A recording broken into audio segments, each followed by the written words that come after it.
નમસ્કાર ખેડૂત મિત્રો આપણે જે ખેડૂત નોંધણી રજિસ્ટ્રેશન કરીએ છીએ જે અત્યાર સુધી આપણે વેબસાઇટ થ્રુ મતલબ ઓનલાઈન વેબસાઇટ થ્રુ કરતા હતા, પરંતુ હવે એની એપ્લિકેશન પણ આવી ગઈ છે અને વેબસાઇટ કરતાં એપ્લિકેશનમાં ફોર્મ ભરવું બહુ સરળ પણ છે અને બીજી એના સિવાયની ઘણી બધી માહિતી તમે મેળવી શકો છો, જેવા કે તમે ફોર્મ ભરીને તમારું સ્ટેટસ શું છે, પેન્ડિંગ છે કે એક્સેપ્ટ છે, રિજેક્ટ છે, તો આ બધી વસ્તુ તમે ચેક કરી શકશો।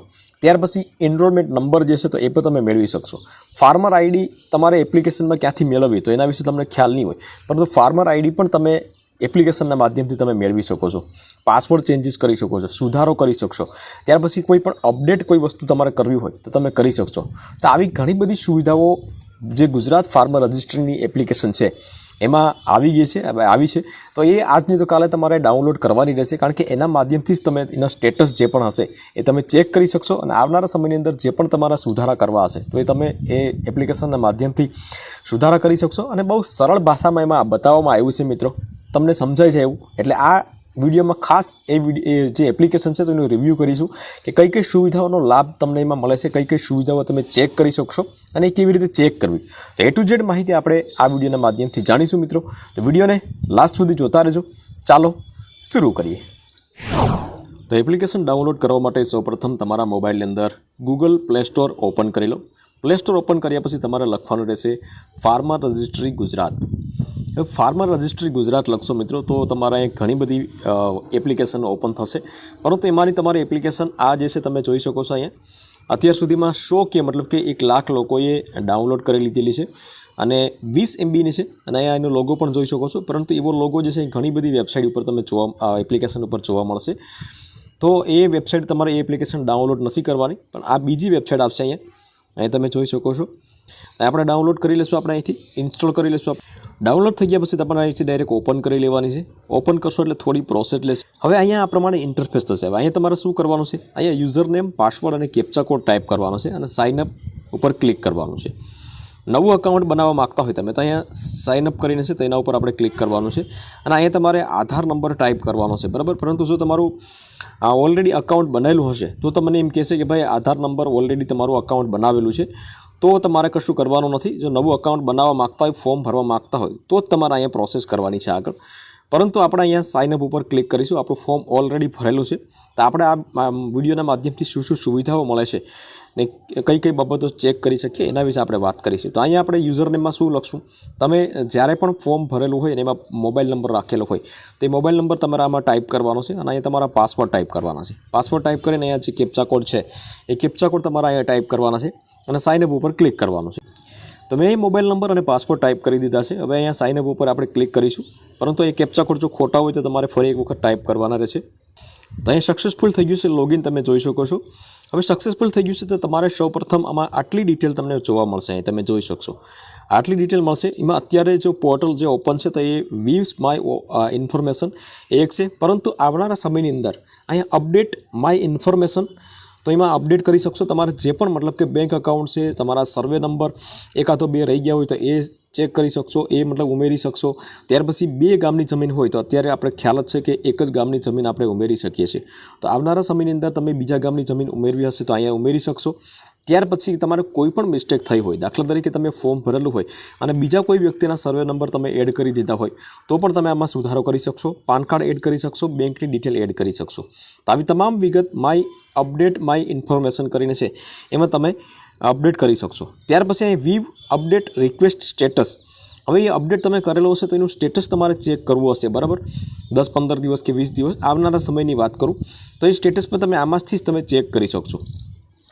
ત્યાર પછી તમારે કોઈ પણ પાકનું કોઈ સર્વે કરવું હોય અને એ તમારે ફોર્મ ભરવું હોય તો તમે અહીંયા એ પણ સર્વે પણ કરી શકશો। પરફોર્મ ઓન ક્રોપ સર્વે કરીને છે તો એ પણ સર્વે પણ તમે કરી શકશો, પણ એ આવનારા સમયની અંદર મિત્રો જ્યારે જે તે સમયે આપણે આ બધી વસ્તુ ઓપન થઈ જશે ત્યારે એક ખાસ વિડીયો બનાવશું, પરંતુ અત્યારે તમે આ જોઈ શકશો। આ બધી તમને હું સમજાવી દઉં મિત્રો, માય કમ્પ્લેન સ્ટેટસ મતલબ કે જે પણ તમે કમ્પ્લેન કરેલી હશે આમાં તો એ સ્ટેટસ પર તમે અહીંથી ચેક કરી શકશો। તો આટલી બાબતો તમે એમાંથી ચેક કરી શકશો।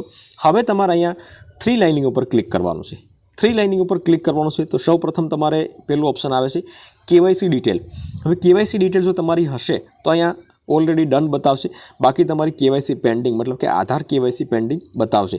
એ ફોર્મ ભર્યા પછીની વાત કરું, બરાબર, પહેલાં આમાં તમને કશું નહીં બતાવે તો અહીં કેવાયસી ડિટેલ ઉપર ક્લિક કરશો। અહીંયા આપણે ક્લિક કરીએ, આપણે તો અહીંયા તમે જોઈ શકો છો વેરીફાઈડ ઓકે. તો અહીંયા તમારી કેવાયસી ડિટેલ ગ્રીનમાં વેરીફાઈ ઓકે આવી છે, એટલે તમારે કશું કરવાનું નથી. તો અહીંયા તમારે આધાર કાર્ડ પ્રમાણે તમારી ડિટેલ હશે. આધાર કાર્ડમાં જે પ્રમાણે ફોટો હશે તે ફોટો આવી જશે અને એના સિવાયની બધી ડિટેલ હશે. મેઇન વસ્તુ કહેવાની છે મિત્રો કે તમારી કેવાયસી ઓકે હશે તો અહીંયા વેરીફાઈડ ઓકે આવશે.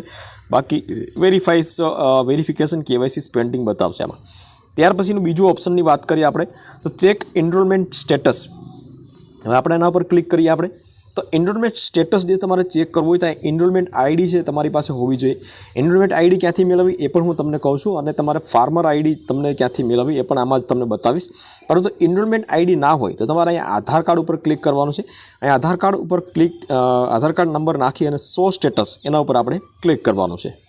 તો ત્યાર પછી આ પ્રમાણે ઇન્ટરફેસ થશે. તમારો અહીંયા આધાર કાર્ડ નંબર આવી જશે. અહીં તમારી ફાર્મર આઈડી આવી જશે. આ ફાર્મર આઈડી જે છે એ તમારા સૌથી ઇમ્પોર્ટન્ટ છે, તો એની કોપી મારવી હોય તો અહીંથી તેની પર ક્લિક કરશો એટલે તમારી ફાર્મર આઈડી ક્લિક થઈ જશે, અથવા તો તમે કંઈ લખી શકો છો. ત્યાર પછી તમે કઈ તારીખે તમે ફોર્મ ભરેલું હતું તમે જોઈ શકો છો. મેં એક વખત 15/11/2024ના રોજ ફોર્મ ભરેલું હતું. હવે અપ્રુવલ સ્ટેટસ શું બતાવે છે? તો હજી પેન્ડિંગ બતાવે છે. હજી મતલબ કે એમાં કોઈ પણ વેરિફિકેશન થયું નથી. બાકી તમારે અપ્રુવલ રીમાર્ક અથવા તો રિજેક્ટ બેમાંથી એક ઓપ્શન તમને બતાવશે, બરાબર. અને અપ્રુવલ અથવા તો રિજેક્ટની તારીખ પણ બતાવશે કે ભાઈ તમારું આ તારીખે ને આ તારીખે તમારું ફોર્મ ચેક કર્યું છે, તો આ કારણથી તમારું ફોર્મ રિજેક્ટ કરવામાં આવ્યું છે અથવા તો એક્સેપ્ટ કરવામાં આવ્યું છે. તો આ પ્રમાણનું આખું સ્ટેટસ તમને અહીંયા બતાવશે. પરંતુ બીજી એક મહત્ત્વની વસ્તુ તમને જણાવી દઉં મિત્રો કે ઘણા બધા ખેડૂત મિત્રો એમ કહે કે ભાઈ 10 દિવસ થઈ ગયા પણ હજી પેન્ડિંગ બતાવે છે. તો હું તમને જણાવી દઉં મિત્રો કે હજી શરૂઆત છે.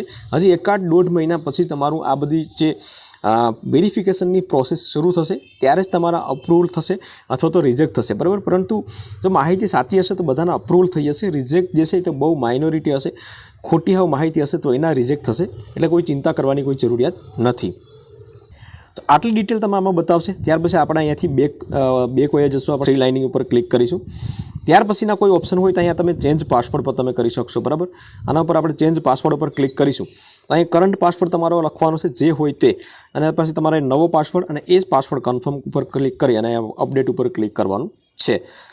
તો આ વસ્તુ છે. પછી ફરી એક વખત તમે 3 લાઇનિંગ ઉપર ક્લિક કરશો તો તમારે લેંગ્વેજ ઇંગ્લિશમાં ન સમજાતું હોય, દાખલા તરીકે તમારે ગુજરાતી લેંગ્વેજ છે, બરાબર. તો અહીં ગુજરાતી સિલેક્ટ કરી અને અપડેટ ઉપર ક્લિક કરશો એટલે તમારી લેંગ્વેજ જે છે એ અપડેટ થઈ જશે, મતલબ કે ગુજરાતી લેંગ્વેજ થઈ જશે. પરંતુ હમણાં સર્વર ડાઉનને અથવા તો પ્રોબ્લેમને લીધે કોઈ અપડેટ નથી થતું. આના ઉપર આપણે ક્લિક કરીએ તો પણ ટૂંક સમયની અંદર આ બધી વસ્તુ થવાની છે. ત્યાર પછી શું બીજું ઓપ્શન આવે છે એના વિશે વાત કરીએ આપણે. Update mobile number is link with agri stack કરીને છે. તો એ મોબાઈલ નંબર તમારે અપડેટ કરવો હશે મિત્રો તો અપડેટ પણ તમે કરી શકશો, મતલબ કે કોઈ ચેન્જીસ કરવું હશે તો ચેન્જીસ કરી શકશો. પરંતુ હમણાં જે છે આમાં કોઈ ચેન્જીસ નથી થતું. હમણાં જે તમારા પહેલાંના નંબર હોય એ જ નંબર આમાં રહેશે. ત્યાર પછી તમારે બીજા કોઈ વ્યક્તિનું જોવું હોય ત્યાંથી તમે લોગ આઉટ કરી અને બીજા કોઈ વ્યક્તિ છે તો એનું તમે ચેકઆઉટ કરી શકશો. દાખલા તરીકે તમારું સ્ટેટસ તમારે ડાયરેક્ટ ચેક કરવું હોય તો અહીં ચેક એનરોલમેન્ટ સ્ટેટસ એના ઉપર ક્લિક કરશો. અહીં તમારે આધાર કાર્ડ નંબર ટાઈપ કરવાનો હશે અને અહીં શો સ્ટેટસ ઉપર ક્લિક કરશો એટલે તમારું જે પણ સ્ટેટસ હશે એ તમને સ્ટેટસ બતાવશે. તો આ કમ્પ્લીટલી તમને રિવ્યૂ બતાવી દીધું છે મિત્રો. આ એપ્લિકેશન તમે ડાઉનલોડ કરી લેશો, કારણ કે આજ નહીં તો કાલ તમારે આ બધા સ્ટેટસ ચેક કરવા માટે આ એપ્લિકેશન ડાઉનલોડ કરવી જરૂરી છે. તો આમાં કોઈ કોમેન્ટ હોય, તમને વસ્તુ કોઈ સમજાણી ના હોય તો કોમેન્ટ કરી શકો છો મિત્રો. વિડીયો ગમ્યો હોય તો વિડીયોને એક લાઇક જરૂરથી કરી લેજો અને આવા જ અપડેટ મેળવવા માટે આરબી ઓનલાઈન ચેનલને સબસ્ક્રાઈબ જરૂરથી કરી લેજો.